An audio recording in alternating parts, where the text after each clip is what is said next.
Hello guys, आप सबका अपने YouTube channel BEd education by doctor Geeta में हार्दिक अभिनंदन है। आप सबको मेरा प्यार भरा नमस्कार। आज का हमारा टॉपिक है समावेशी शिक्षा का अर्थ, परिभाषा, आवश्यकता व शिक्षा के सिद्धांत, meaning and need of inclusive education, principles of inclusive education. इनके बारे में हम चर्चा करते हैं और ये हमारा बीएड सेकेंड ईयर का 4th पेपर का टॉपिक है और काफ़ी इम्पोर्टेंट टॉपिक है। समावेशी विद्यालय का सर्जन हमारे बुक का टाइटल भी है। और बुक से टाइटल है वो अवश्य ही पूछा जाता है। बुक का जो टाइटल होता है उसमें चाहे आपसे 4 नंबर में पूछे या आपसे 16 नंबर में पूछे, लेकिन आपसे एग्जाम में क्वेश्चन है वो पूछा जाता है, इसलिए ये काफ़ी इम्पोर्टेंट है। चलिए हम इसके बारे में चर्चा करते हैं। और प्लीज़ जो इस चैनल पर नए हैं वो चैनल को सब्सक्राइब करें, एवरी वीडियो को लाइक शेयर करें, कमेंट करें। समावेशी शिक्षा, समावेशी यानी सभी के लिए समान रूप से दी जाने वाली शिक्षा, जिसमें किसी भी प्रकार का कि चाहे वो सक्षम है या असक्षम बच्चे हैं, उनमें किसी प्रकार का भेदभाव न करके एक छत के नीचे दी जाने वाली शिक्षा। ना ही किसी प्रकार से जाति, रंग, रूप के आधार पर है वो भेदभाव नहीं किया जाता है, बल्कि सभी बच्चों को एक साथ एक छत के नीचे बैठाकर है वो शिक्षा दी जाती है। और आप ये भी कह सकते हैं कि समावेशी शिक्षा वह शिक्षा है जिसमें सामान्य विद्यालय में बाधित व सामान्य बालकों को एक साथ शिक्षा प्रदान की जाती है। आधुनिक युग में शिक्षा, समावेशी शिक्षा का काफ़ी बड़ा महत्व है और हमारे भारत जैसे विकासशील देश में तो इसका काफ़ी ही बड़ा योगदान है, क्योंकि भारत एक विकासशील देश है। आज भी हमारे स्कूलों की स्थिति है वो भारत देश में ऐसी दयनीय स्थिति है कई जगह कि जहाँ पर बैठने के लिए टाट पट्टी तक अवेलेबल नहीं है, ब्लैक बोर्ड तक वहाँ पर नहीं है, टीचर तक वहाँ पर अवेलेबल नहीं है, और कि बरसात के मौसम में या सर्दी गर्मी से बचने के लिए छत भी है वो वहाँ पर उपलब्ध नहीं है। आज भी ऐसी दयनीय है वो, कई स्थानों पर, कई जगहों पर ऐसी दयनीय स्थिति है वो भी आज भी है जो कि तो बनी हुई है। तो ऐसी स्थिति में समावेशी शिक्षा है वो काफ़ी महत्वपूर्ण योगदान देती है कि सभी बच्चों को एक साथ शिक्षा दी जाए, क्योंकि जब तक हम सामान्य बच्चों के लिए भी शिक्षा की व्यवस्था नहीं कर पा रहे हैं आज भी हमारे देश में, तो ऐसी स्थिति में स्पेशल स्कूल खोलने की समस्या है वो एक काफ़ी बड़ी समस्या है वो हमारे सामने आती है। इसलिए समावेशी शिक्षा का काफ़ी बड़ा योगदान है। इसका मुख्य उद्देश्य है कि जो विकलांग हैं उनको मुख्य धारा में लाना, कि ये नहीं है कि बच्चा है उसके पैर नहीं है तो वो सामान्य बच्चे के साथ पढ़ नहीं सकता, वो सामान्य बच्चों के साथ बैठकर अच्छी प्रकार से वो शिक्षा ग्रहण कर सकता है, क्योंकि उस बच्चे को मानसिक रूप से कोई त्रुटि नहीं, कोई समस्या नहीं है, वो किसी रोग से ग्रस्त नहीं है। और ज़रूरी नहीं है कि उसका आईक्यू लेवल कम हो, उसका आईक्यू लेवल है वो सामान्य बच्चों से भी अधिक हो सकता है, वो प्रतिभाशाली बच्चा हो सकता है और वो सामान्य बच्चों के साथ अच्छी प्रकार से है वो शिक्षा ग्रहण कर सकता है। आंशिक रूप से अपंग बालकों को सामान्य कक्षा में पढ़ाने तथा उनकी देखभाल, अध्यापक तथा दूसरी सहायता देने से अच्छे परिणाम है वो सामने आए हैं। इस बात पर अधिक जोर दिया जा रहा है कि कम अपंग बालकों को विशेष शिक्षा की नहीं अपितु समावेशी व मुख्य धारा की आवश्यकता है, कि जो बच्चे कम अपंग हैं, कि जो सामान्य बच्चों के साथ बैठकर शिक्षा ग्रहण कर सकते हैं, जैसे किसी का हाथ नहीं है, किसी का पैर नहीं है, या किसी को कम दिखाई देता है, जो वो स्पेक्स के द्वारा अच्छी प्रकार से देख सकता है, मशीन के द्वारा वो सुन सकता है, तो ऐसे बच्चे हैं वो सामान्य बच्चों के साथ बैठकर है वो शिक्षा ग्रहण कर सकते हैं, जिससे बच्चों में हीन भावना नहीं पनपेगी और वो बच्चे अपने आप को एक दूसरे से है वो अलग महसूस नहीं करेंगे, और बच्चों में उत्साह के लिए और उनको प्रोत्साहित करने के लिए उनमें हीन भावना न पनपे, इसलिए समावेशी शिक्षा है वो जरूरी है। समावेश का अर्थ होता है अंतर्भाव, शामिल होना या व्याप्त होना।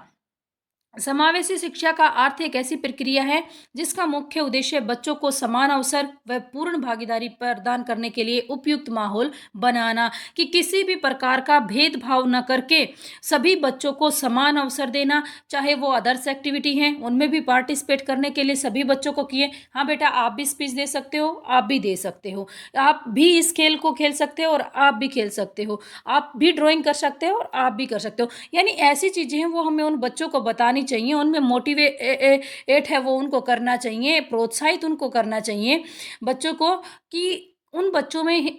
के साथ है वो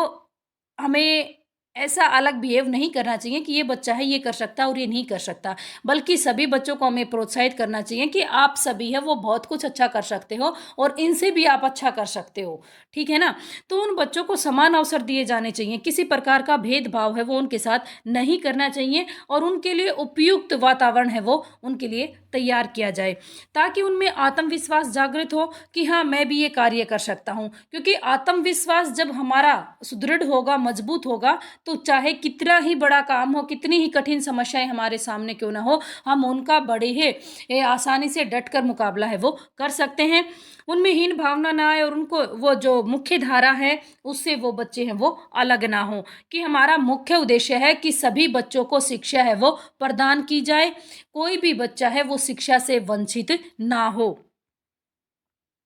नेक्स्ट है परिभाषाएं की डेफिनेशन। कुछ शिक्षाविद, शिक्षा शास्त्रियों ने इसके बारे में परिभाषाएं भी दी हैं और कुछ शिक्षा शास्त्री ये मानते हैं कि बालकों को विशिष्ट शिक्षा विशिष्ट विद्यालयों में दी जाए और कुछ ये कहते हैं कि नहीं, इनको सामान्य विद्यालयों में पढ़ाया जाए, क्योंकि ये बात काफ़ी है कि जो बिल्कुल सक्षम नहीं होते हैं, असक्षम होते हैं पूर्ण रूप से, उन बच्चों को तो स्पेशल विद्यालय में पढ़ाया जाए। लेकिन जो बच्चे कम रूप से असमर्थ हैं, जो सामान्य बच्चों के साथ शिक्षा ग्रहण करने में कैपेबल हैं, वो बच्चे सामान्य बच्चों के साथ बैठकर है वो शिक्षा ग्रहण कर सकते हैं। और किसी जैसे उमा तुली के अनुसार, उमा तुली ने अपने शब्दों में परिभाषित किया है कि समावेशी शिक्षा क्या है, कि समावेशन एक प्रक्रिया है जिसमें प्रत्येक विद्यालय बालकों की दैहिक, स्वयंगात्मक तथा सीखने की आवश्यकताओं को पूरा करने के लिए अपने संसाधनों का विस्तार करता है, कि उनकी शारीरिक आवश्यकताओं के अनुसार, स्वयंगात्मक उनके इमोशन के अनुसार और उनके सीखने की आवश्यकता, कि वो सीख कितना सकते हैं, कैसे सीख सकते हैं, कितने समय में सीख सकते हैं, उन सब चीज़ों को ध्यान में रखते हुए उनके लिए उचित वातावरण, उचित संसाधनों का है वो विस्तार करना समावेशी शिक्षा है। माइकल एफ जियान ग्रेको के अनुसार कि समावेशी शिक्षा से अभिप्राय उन मूल्यों, सिद्धांतों और प्रयासों के समूह से हैं जो विद्यार्थी को, चाहे वह विशिष्ट हो अथवा नहीं, कि चाहे वो बच्चा स्पेशल हो या नहीं हो, उनके लिए प्रभावकारी और सार्थक शिक्षा देने पर बल देना है। नेक्स्ट है समावेशी शिक्षा की विशेषताएं। समावेशी शिक्षा की विशेषताएं, कैरेक्टरिस्टिक ऑफ इंक्लूसिव एजुकेशन की विशेषताओं की अगर हम बात करते हैं तो समावेशी शिक्षा के लिए कुछ बातें हैं जो ज़रूरी हैं और जो सब के लिए हैं, अपना एक अलग महत्व रखते हैं। जैसे सभी के लिए विद्यालय में सब हेतु शिक्षा, यानी इसमें सभी प्रकार के बच्चे, चाहे वो शारीरिक रूप से विकलांग हो, चाहे वो सामान्य बच्चा हो, सभी के लिए है वो स्कूल में शिक्षा के प्रावधान है, शिक्षा लेने का प्रावधान है वो किया गया है। किसी भी प्रकार का कोई भेदभाव न रख के उनको समान अवसर है वो दिए जाते हैं। नेक्स्ट है विभिन्नताओं की पहचान तथा समयास, की समावेशी शिक्षा पद्धति में बच्चों की चाहे शारीरिक, मानसिक, बौद्धिक, सामाजिक व सांस्कृतिक अनेक विभिन्नताओं की पहचान करती हैं, उनको अंगीकृत कर उनको तदनुसार ज़रूरतों को ध्यान में रखते हुए उनके संज्ञानात्मक, स्वयंगात्मक तथा सृजनात्मक विकास के अवसर है वो उपलब्ध करवाती है, कि उनकी आवश्यकताओं के अनुसार उनके ज्ञान में कैसे वृद्धि करनी है, उनके इमोशन को कैसे बदलाव करना है, कैसे उनका संवेगात्मक विकास करना है, क्रिएटिविटी का कैसे उनमें विकास करना है, उन सब चीज़ों को उनकी आवश्यकताओं के अनुसार उनकी पहचान करके ज़रूरत के अनुसार है वो उनको प्रदान की जाती हैं। नेक्स्ट है विशिष्ट शैक्षिक ज़रूरतों वाले बच्चों की स्वीकृति एवं समर्थन, की जो समावेशी शिक्षा है इसमें विशिष्ट शैक्षिक जरूरत वाले बच्चों को और शारीरिक रूप से बाधित, श्रवण दृष्टि जैसे वाक बाधित, जिसको बोलने में कोई समस्या है, मानसिक रूप से असमर्थ जो बच्चे हैं, सभी प्रकार के बच्चों को उनकी वर्तमान शारीरिक अथवा मानसिक अवस्था में स्वीकृत करती है और उनका समर्थन भी करते हैं और उन्हें ये विकास के इष्टतम अवसर है वो प्राप्त हो सके, ऐसा वातावरण है वो समावेशी शिक्षा प्रदान करती है। नेक्स्ट है शिक्षा एक मौलिक अधिकार है, कि शिक्षा लेना सभी का अधिकार है समावेशी शिक्षा शिक्षा के मौलिक अधिकार को सैद्धांतिक और व्यवहारिक रूप से स्वीकृत करती है, क्योंकि शिक्षा की अन्य प्रणालियों में भी बच्चों के लिए शिक्षा के अधिकार को स्वीकार किया गया है कि चाहे वो कोई भी बच्चा हो, सभी को शिक्षा लेने का अधिकार है, चाहे वो शारीरिक रूप से, मानसिक रूप से, आत्मिक रूप से, या वो बच्चा आर्थिक रूप से कमज़ोर है, सामाजिक रूप से है, सभी को शिक्षा लेने का अधिकार है। किसी प्रकार का कोई भी भेदभाव न करके समान अवसर है वो दिए जाते हैं इसमें। इस शिक्षा पद्धति में ये भी प्रावधान किया गया है कि किसी भी विद्यालय द्वारा किसी भी निम्न शारीरिक, मानसिक, आर्थिक स्तर के बच्चे को प्रवेश लेने से वंचित है वो नहीं किया जा सकता है, क्योंकि कैसा भी बच्चा है वो स्कूल में आकर शिक्षा है वो ग्रहण कर सकता है। नेक्स्ट है, विभिन्नताएँ कोई समस्या नहीं है, क्योंकि कोई भी व्यक्ति है इस पृथ्वी पर, सभी एक जैसे नहीं है। कोई शारीरिक रूप से, कोई मानसिक रूप से, कोई सामाजिक रूप से, कोई व्यंग्यात्मक रूप से, कोई मानसिक रूप से है। बच्चों का स्तर है वो अलग अलग होता है। दूसरा, भाषा भी, धर्म, लिंग, संस्कृति, ये सारी चीज़ें हैं, हर दृष्टि पर है वो विभिन्नता हमें नजर आती है। इसलिए इन विभिन्नताओं की कोई समस्या है वो समावेशी शिक्षा में कोई महत्व इनको नहीं दिया जाता है, क्योंकि इसमें सभी धर्मों का, सभी समाज का, भाषाओं का वो महत्व है वो दिया गया है। और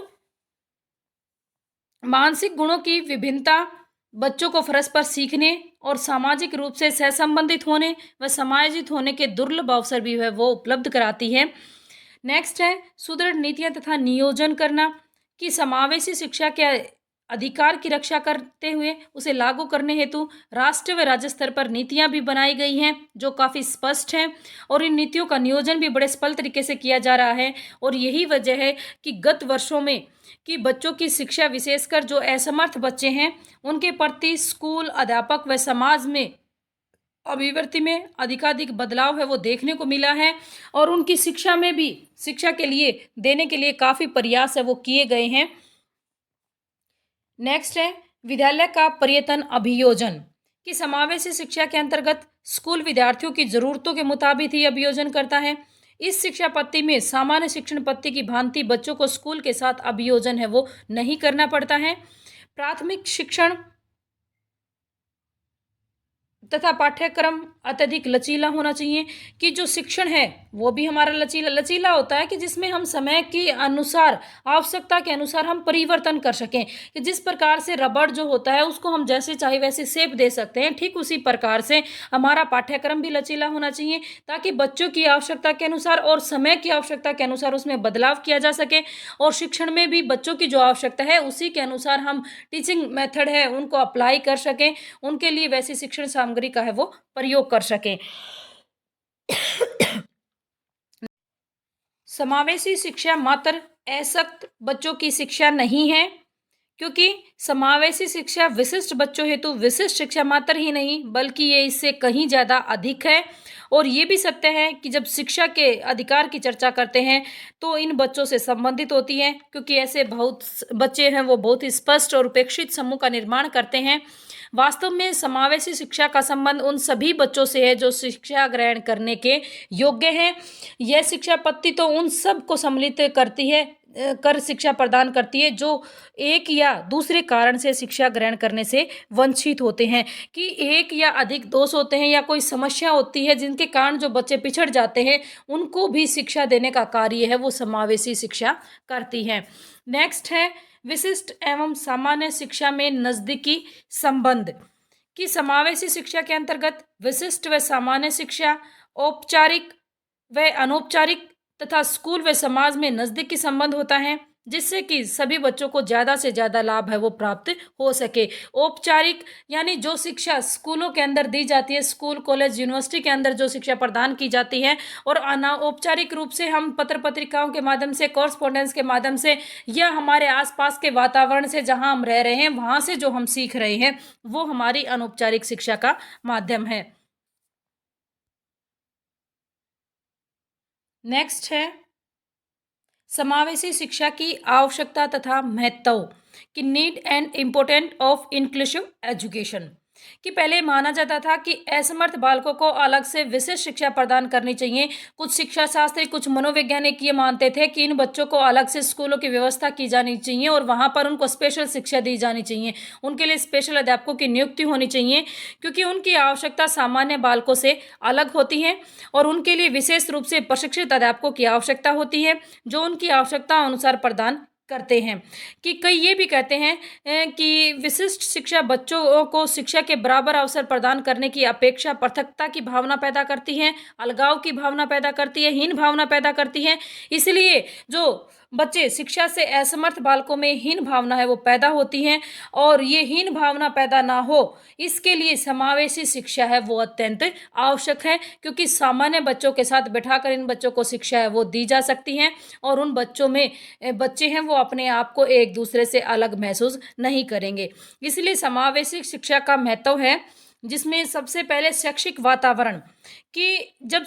असमर्थ बालक को सामान्य विद्यालय में भेजा जाता है तो वह शैक्षिक तौर पर अपने आप को विद्यालय में समायोजित कर लेता है, यानी तालमेल बिठा लेता है, तथा उसके मन में ये विचार नहीं आता कि वह दूसरे बालकों की अपेक्षा किसी क्षेत्र में कम है, क्योंकि अध्यापक द्वारा दूसरे कर्मचारियों का सहयोग व व्यवहार भी उसको अनुकूलित परिस्थितियां प्रदान करता है और बालकों शैक्षिक दृष्टि से उन्नति करता है। क्योंकि जो बच्चा शारीरिक रूप से किसी प्रकार से समस्या से ग्रस्त है, जैसे बच्चे का हाथ नहीं है, पैर नहीं है, तो जरूरी नहीं है वो बच्चा मानसिक रूप से कमजोर हो, वो मानसिक रूप से तंदुरुस्त हो सकता है और सामान्य बच्चे से भी ज़्यादा प्रतिभाशाली बच्चा भी हो सकता है। तो वो बच्चा अपना प्रदर्शन वहाँ पर अच्छी प्रकार से करके वहाँ के वातावरण से वो सीख सकता है और अपने आप को कभी भी वो अलग महसूस नहीं कर सकता। दूसरा, समावेशी शिक्षा है वो कम खर्चीली होती है, क्योंकि भारत एक विकासशील देश है और विकास के लिए धन की अधिक आवश्यकता होती है, और अधिक आवश्यकता अ,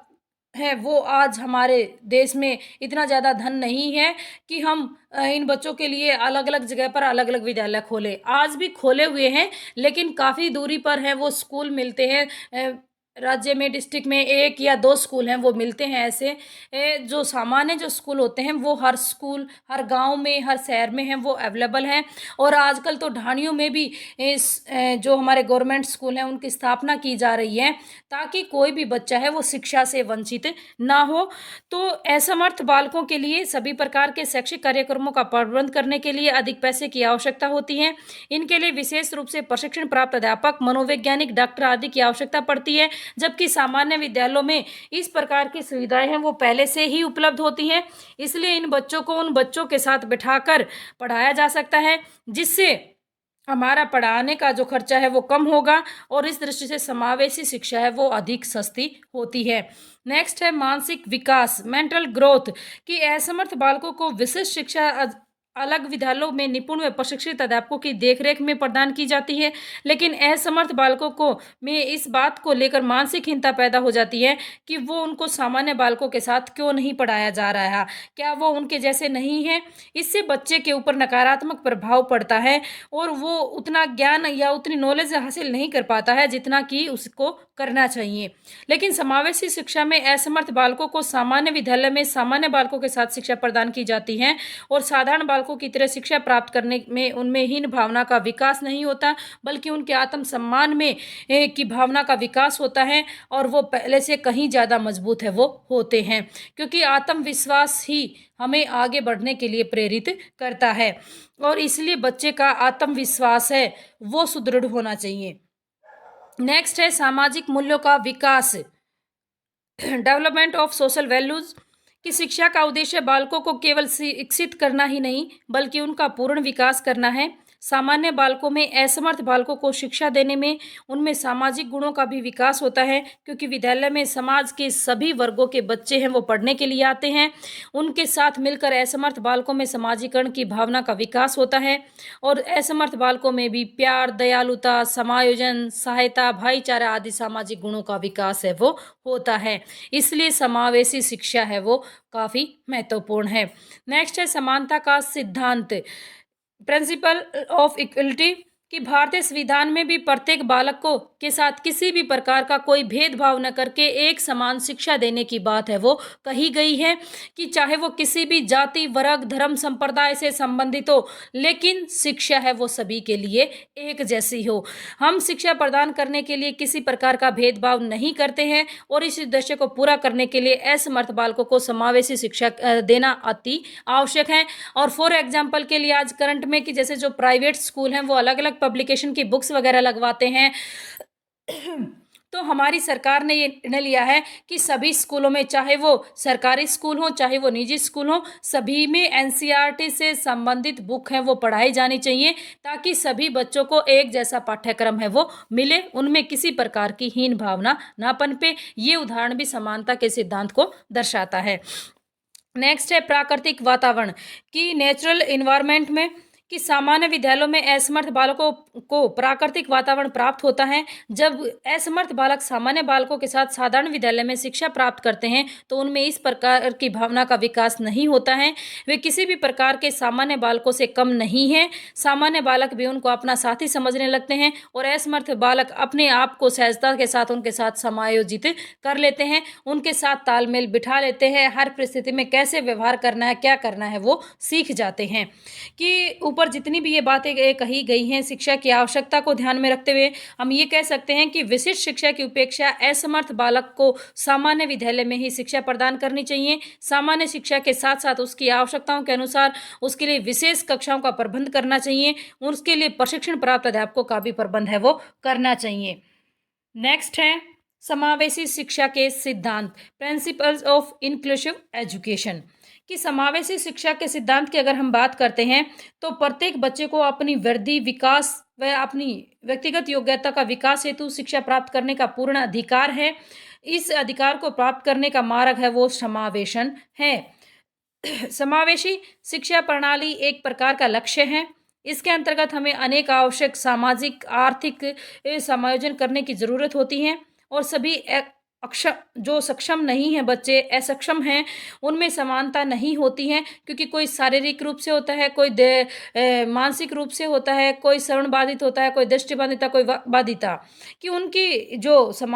विभिन्नताएं हैं वो अलग अलग होती हैं और बालकों में केवल एक ही जैसी दैहिक क्षमता व असमर्थता के स्तर पर ही भिन्नता नहीं होती है, उनमें व्यक्तिगत आधार पर भी भिन्नता पाई जाती है, क्योंकि इस पृथ्वी पर कोई भी व्यक्ति है वो एक जैसा नहीं है, कि चाहे वो शारीरिक रूप से हो, मानसिक रूप से, आध्यात्मिक, सामाजिक, आर्थिक, कि प्रत्येक पक्ष की अगर हम बात करते हैं तो सभी पक्षों में हमें विभिन्नता है वो नजर आती है। इन विभिन्नताओं के दृष्टिगत रखकर उनकी आवश्यकताओं में अंतर पाया जाता है और समावेशी शिक्षा के कुछ सिद्धांत हैं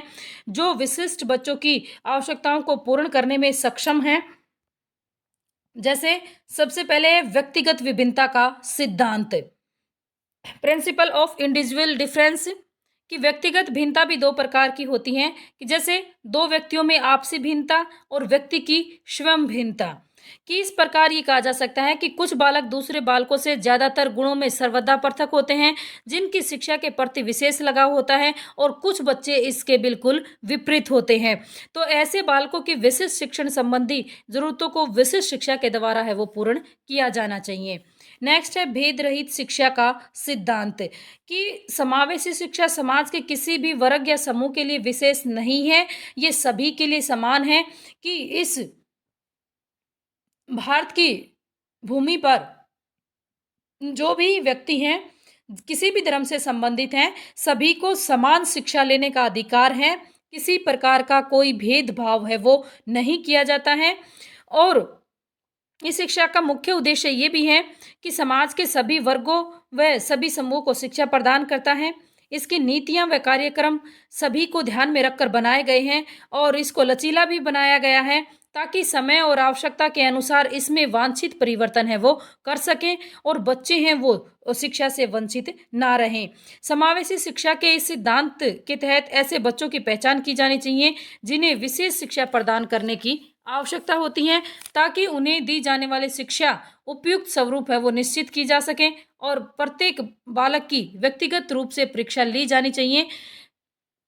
जिससे हमें ये पता चल सके कि बालकों को विशेष शिक्षा कार्यक्रम में रखा जाना चाहिए या नहीं, ऐसे बच्चों की समस्याएं व उनकी प्रगति समय समय पर जांच की जानी चाहिए, ताकि उसके बारे में हमें पता चलता रहे कि बच्चे में क्या परिवर्तन हुआ है, कैसे हो सकता है और कैसे हमें बदलाव करना चाहिए, उनके बारे में हमें जानकारी मिलती रहे। नेक्स्ट है अस्वीकार न करने का सिद्धांत, कि समावेशी शिक्षा के तहत शारीरिक रूप से असमर्थ तथा बालकों को निःशुल्क शिक्षा दी जानी चाहिए। किसी भी प्रकार का कोई भी शुल्क है वो उनसे ना लिया जाए। उन्हें यह शिक्षा सामान्य बालकों के साथ सामान्य शिक्षण संस्थाओं में प्रदान की जानी चाहिए, ताकि बच्चे में हीन भावना न पनपे और उन्हें यह शिक्षा सामान्य बालकों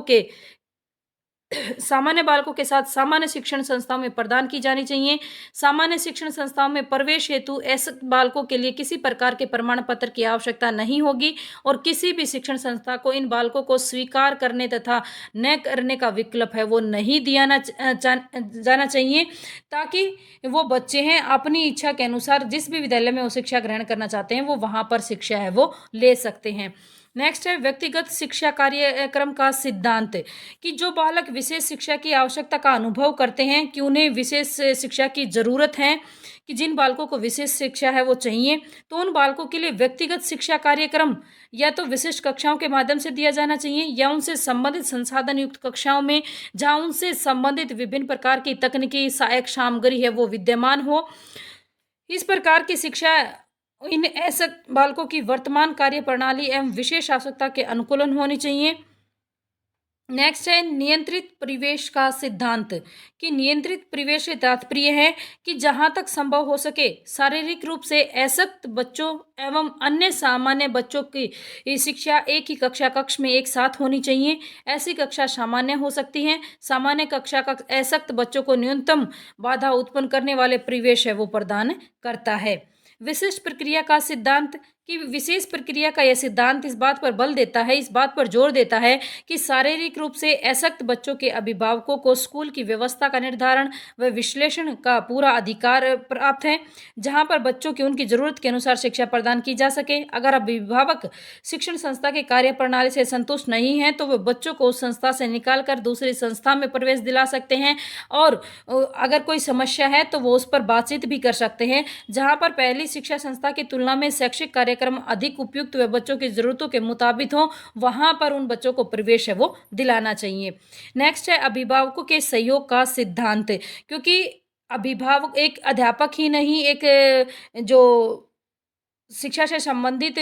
आवश्यकता ही नहीं, जैसे स्कूल है या और भी जैसे सामग्री है वो चीज़ें नहीं, साथ साथ पेरेंट्स का सहयोग भी है वो काफ़ी महत्वपूर्ण होता है, क्योंकि समावेशी शिक्षा एक संयुक्त प्रयास है, यानी सभी का मिला जुला प्रयास है। एकला अध्यापक है वो बच्चे को उस स्तर पर नहीं ला सकता। उस बच्चे को उस स्तर तक लाने के लिए अभिभावक, माता पिता, उसके भाई बहन हैं जो भी हैं या उसके टीचर, सभी का है वो बराबर का सहयोग होता है और सभी मिलकर है वो प्रयास करते हैं, तब जाकर सफलता है वो मिलती है। ये क्रियात्मक आधारित एक सामूहिक परियोजना है जिसमें अभिभावकों, अध्यापकों व सामान्य समाज का समर्थन व योगदान काफ़ी महत्वपूर्ण रखता है। यदि शारीरिक रूप से बाधित बच्चों के अभिभावक को शिक्षा कार्यक्रम में रुचि हो तो भी वो अपने बच्चों को और भी ज़्यादा बेहतर है वो शिक्षा प्रदान कर सकते हैं। कैसे उनमें बदलाव करना है उसके बारे में सजेशन दे सकते हैं और बातचीत करके अध्यापक के साथ उन समस्याओं का समाधान करने में भी योगदान है वो दे सकते हैं। ये था हमारा आज का टॉपिक, समावेशी शिक्षा का अर्थ, उसकी परिभाषा, आवश्यकता व सिद्धांत के बारे में हमने सीखा। ये आपके लिए काफ़ी ज्ञानवर्धक होगी ये वीडियो। प्लीज़ चैनल को लाइक, शेयर व